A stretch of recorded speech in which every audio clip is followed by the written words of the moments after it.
8 April سن 1980 کو عراق کی dictator Saddam حکومت نے آیت اللہ سید محمد باقر الصدر اور ان کی عالم و فاضل بہن بنت الہدا کو شہید کر دیا۔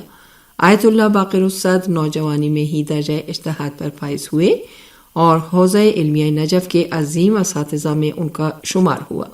آیت اللہ باقر الصدر نے عراق کے لوگوں کو حقیقی اسلام سے روشناس کرایا اور ان کے درمیان مشرق و مغرب کے مادی مکاتب فکر کے نظریات کو غلط ثابت کیا۔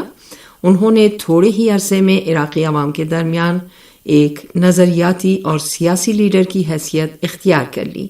کچھ ہی عرصے کے بعد عراق کی اس وقت کی حکومت نے، جو آیت اللہ باقر الصدر کی فعالیت کو اپنے لیے خطرناک سمجھتی تھی، آیت اللہ باقر الصدر کو اور ان کی عالمہ بہن بنت الہدا کو گرفتار کر لیا اور آج کے دن اس عظیم عالم دین اور ان کی بہن کو بڑی بے دردی کے ساتھ شہید کر دیا۔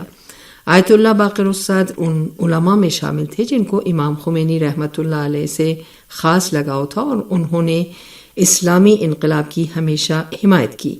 وہ اسلامی انقلاب کی کامیابی کے بعد بھی اپنے خطوط وغیرہ کے ذریعے اسلامی انقلاب سے اپنی وفاداری کا ہمیشہ اظہار کیا کرتے تھے۔